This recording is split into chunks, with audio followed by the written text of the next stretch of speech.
last video on the 900, John and I went ahead, we did all the work you just saw right here in prep to get this thing ready to drop it back into the car. We had a whole 2 tables full of manifolds, parts, hoses, different things I can't even think of, and they've all been put back onto the car with the exception of a couple little things and obviously the valve cover. So right now what John is doing is kind of rigging this up so we can hoist it up into the air and then drop it back down into the engine bay. And by the end of this video, hopefully this thing will be running. It's an aggressive video. We're shooting for the moon here. This is gonna be a couple weekender, isn't it?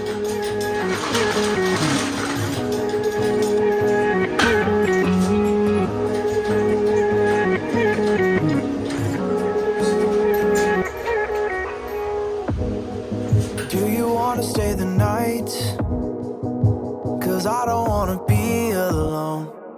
It's been weighing on my mind for too long, too long. Do you wanna save a life? 'Cause I just really need someone. I've been barely holding on, and I'm still running from my demons.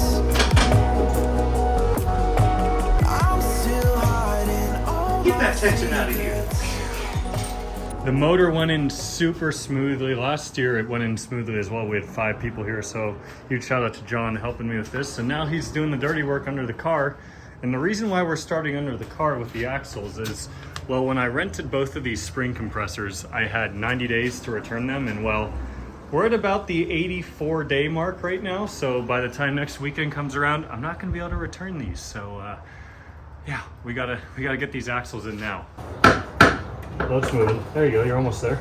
There you go. Threads up? Yeah, threads are up. All right. Nice job.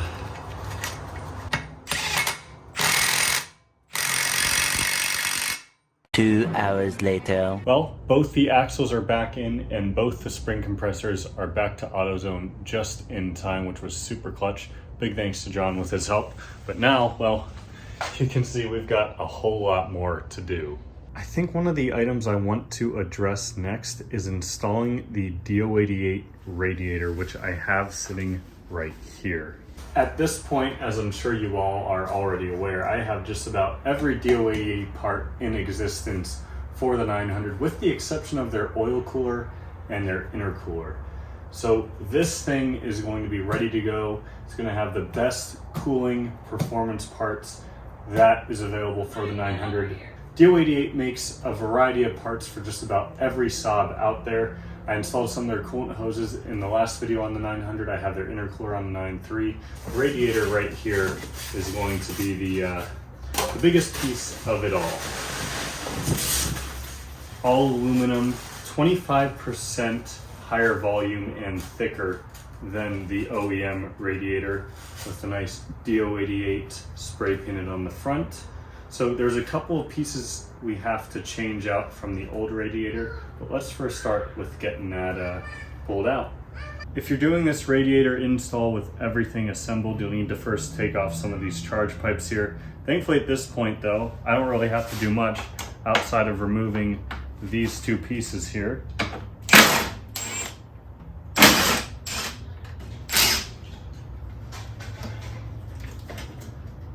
There are 3 coolant hoses. Now I believe our radiator should come out. I've admittedly been struggling with removing the radiator for quite some time, and this is just so frustrating. These stupid, cheap, easy repairs that previous owners did, including this aftermarket oil cooler that's here, and these stupid Hayden clips, which are apparently specially made to bolt things like this to the car. And they bolted them the whole way through, and in the process kind of damaged the radiator. So I'm in the process of cutting those off, but I struggled with this thing for way too long before I finally realized that's what was still preventing it from coming out.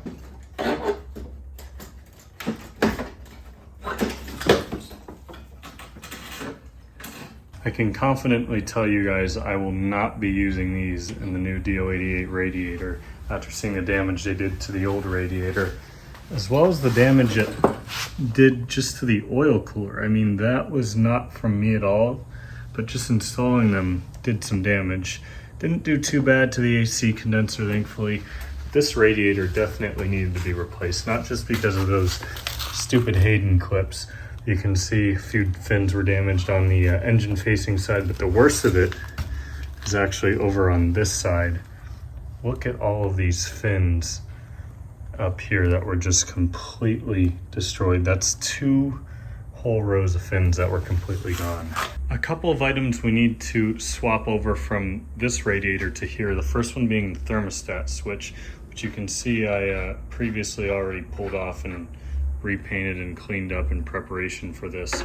So we need to pull off this cap right here, and we're only going to hand tighten this. They give you a new seal, which is nice. They also give you brand new hardware for where it mounts to the radiator support. And then we also have 6 new fan screws. So let's put all those on now. Oddly enough, and maybe it's just because it's full aluminum, this thing feels significantly lighter than the factory radiator as well.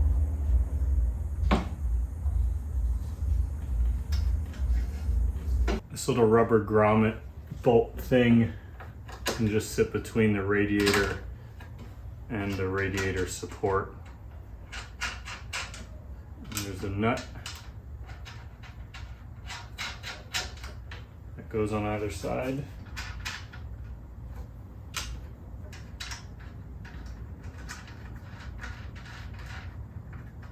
With our new radiator in, I feel it's a good time to replace this coolant line with our DO88 one.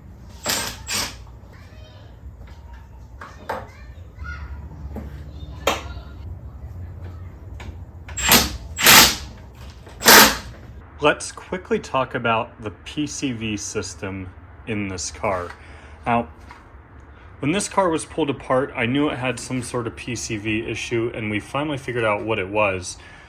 This line right here, this is an intake pipe that goes between the intercooler and the turbo, has this metal piece in it. You'll notice that this is capped right here, and this, well, honestly I have no idea what the heck's going on there, but it was like that when I bought the car. Turns out this is obviously not correct. I have sourced a new correct line right here, and you'll notice there's a huge metal coolant pipe that actually comes off of it.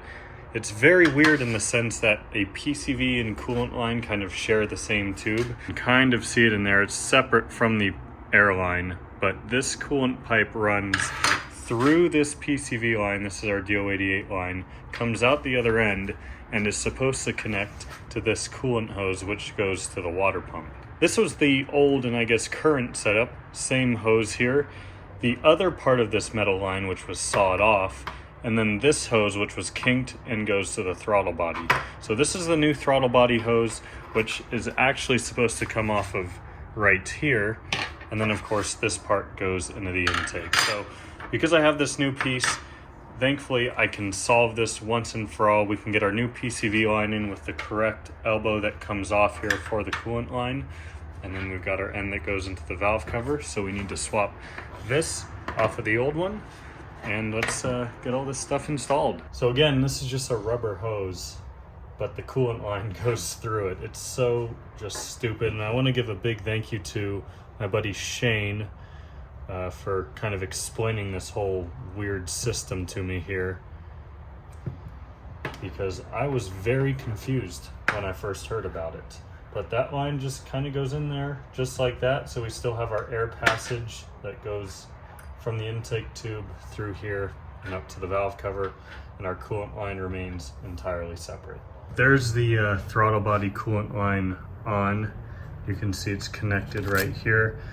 This clamp is on, running underneath here, and you can see where the other connection is for the other new hose, running up here towards the valve cover. Before getting back into the video, I want to take a moment to announce some new merchandise I have launched inspired by this rebuild and the 900. It simply says "Build It Better" with a sketch I had done of the 900, symbolizing that everything I'm doing on this car and everything hopefully you all are doing with your Saabs is to build it better. Make the car the best car that you can, whether it be restoring, repainting, upgrading, These shirts are offered with both a light text and a dark text in a variety of colors depending on whether you choose a light text or dark text. So there are 2 listings. I also have some stickers available. Please support the channel. Check out the listing below. It'll be linked right at the top of the description. And let me know what you guys think. These are very comfortable, high quality t-shirts. I am loving mine so far, and I'm sure you'll be seeing me wear it in lots of future videos. With that issue sorted, there's 3 more DO88 coolant lines we have to put in. So I'm going to start with this one. This feeds into the PCV coolant line thingy we just put in.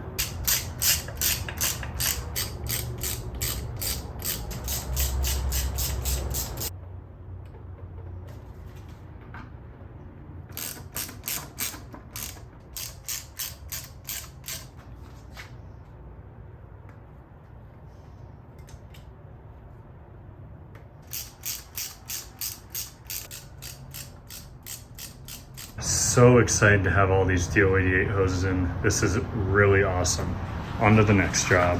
Let's tackle all of the valve cover related jobs next. So we have 3 things to replace up here. One is this little bushing for that PCV/coolant line we just put in. I have a new one of those. Goes into the back side of the valve cover here.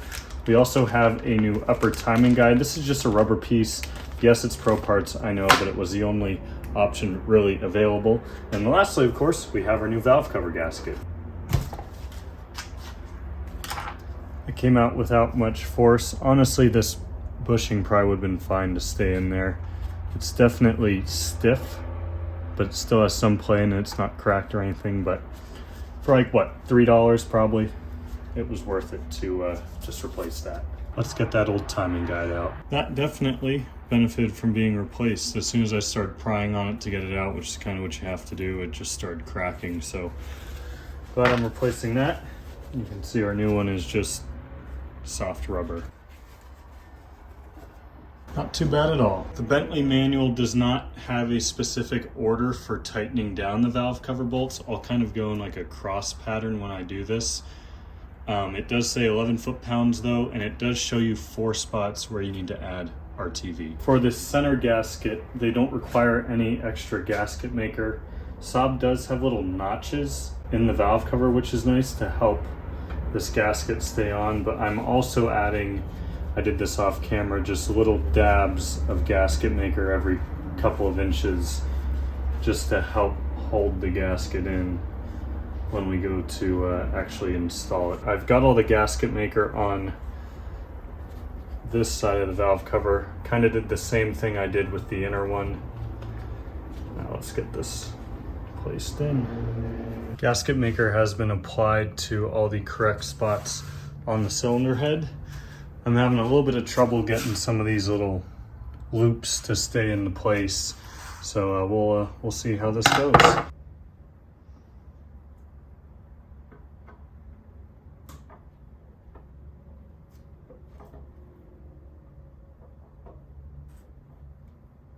$2,000 years later. That sucked. Now let's do spark plugs.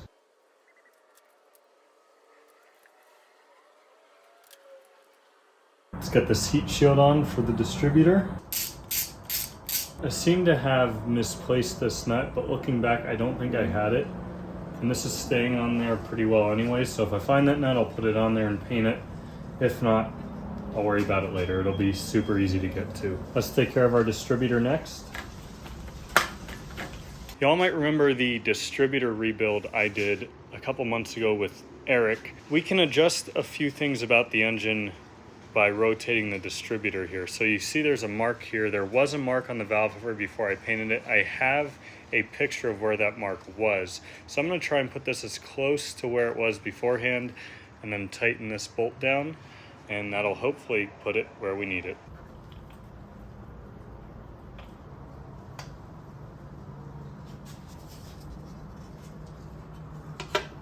You guys have no idea how long I've been waiting to put this piece on right here. Making it look like it's a fake T5 converted car. I am so happy with how this looks. The silver hardware was a great choice. We are really beginning to get closer and closer having this thing running, so let's take a look and see what we got left. The battery has been hooked up to a charger and will hopefully be ready to go by the end of the day. Our new flywheel bolts came in the mail here.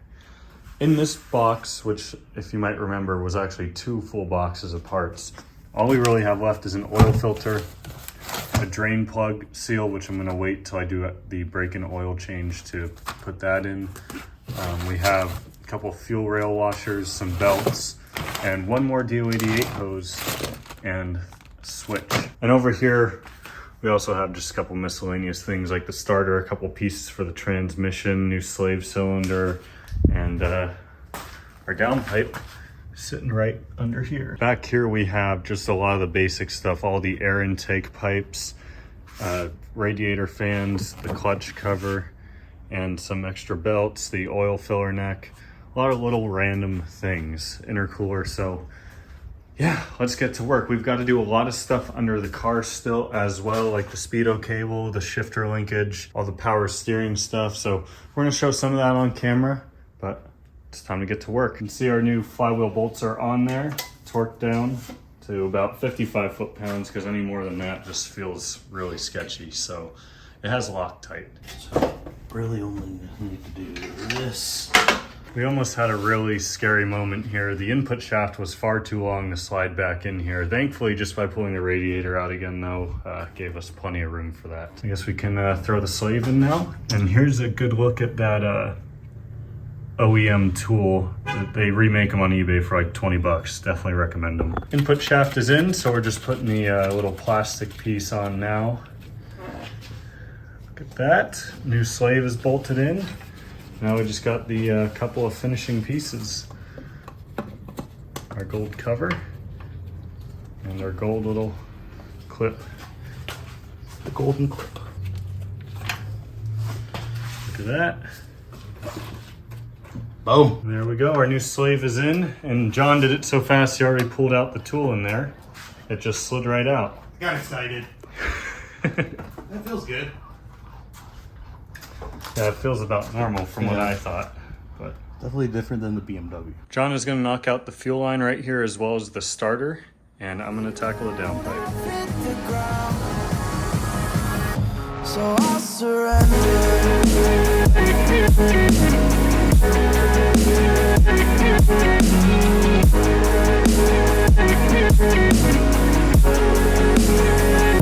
And I'll surrender.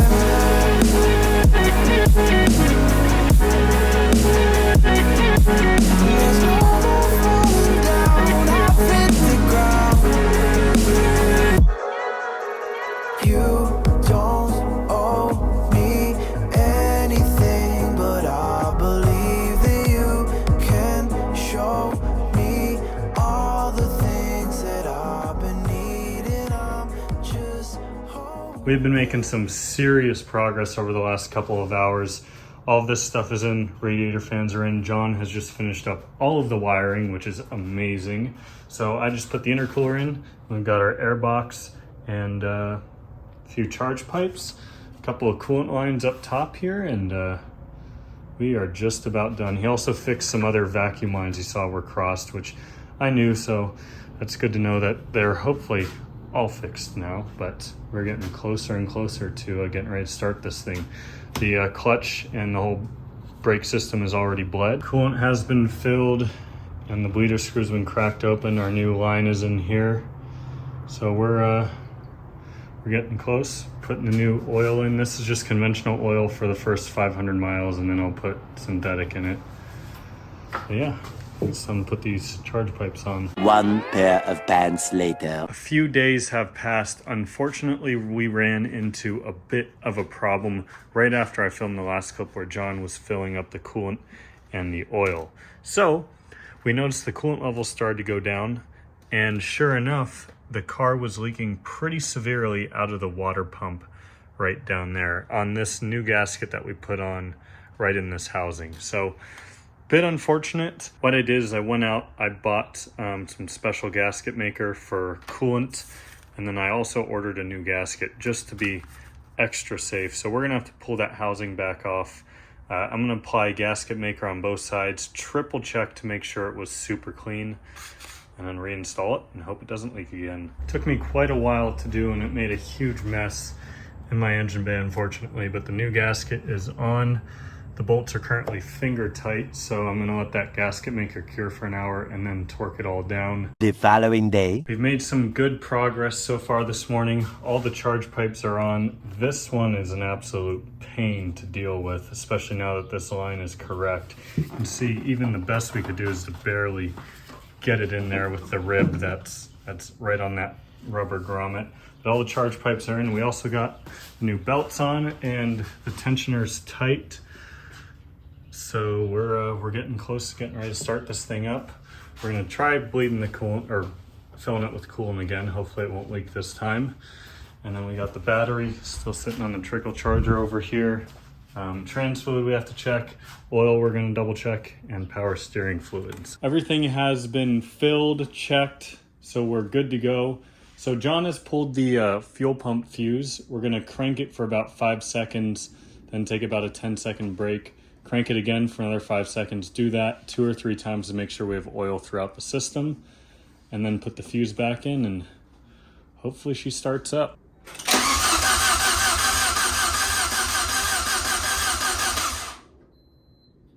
So just give it a little bit.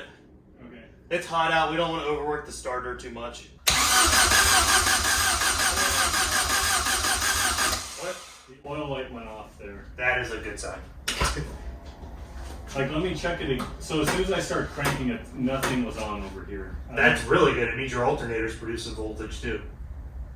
Oh. So if those lights go out, it means the problem. Like, so those lights come on when the oil, if it drops below, I think 7 or 8 PSI. The battery, if it drops below 11 volts, the alternator producing. So that means it should have enough power to actually start when we're ready. And keep the battery going. Yeah. Okay. So should I do it one more time? Yeah.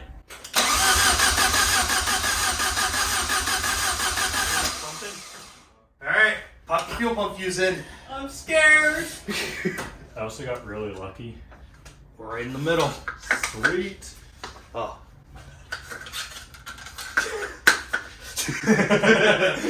Crisis averted. Let's try it. And it might sound a little clacky too, so don't be alarmed. So just start it and let it run. We're not going to do anything. Pedal it. I mean, this is let it run for a little bit. So I'll start it. And I'll start flailing if there's a problem.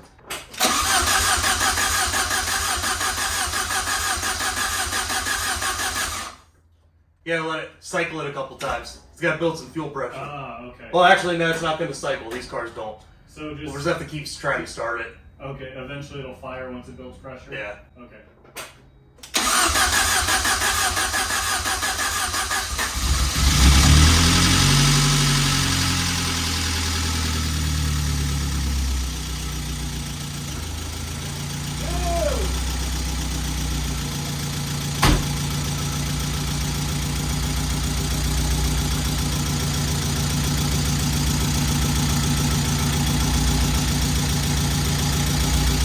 You got an exhaust leak somewhere. Yeah, I can definitely hear that.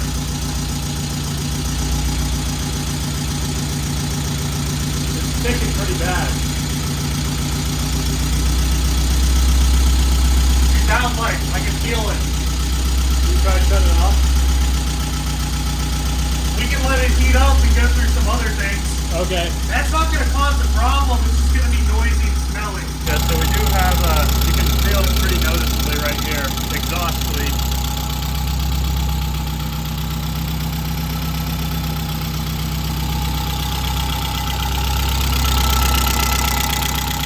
Oh yeah, you can really smell that. So John's gonna top off the coolant.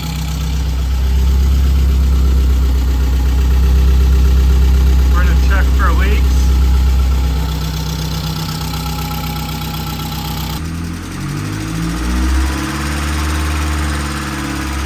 So it's been running about 10 minutes. John's just revving it a bit. We think the thermostat's finally opening. Here's where the temperature's at. You might notice a ton of smoke. That's all from the paint. So there's a special method for curing the paint for the exhaust in particular. So we're gonna be following that method as well, but so far so good. This is so exciting. So I think at this point, it's just a waiting game, making sure everything is good.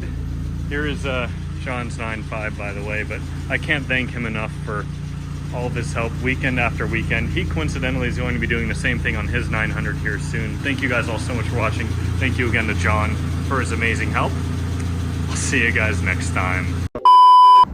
Yeah, we've got a serious problem.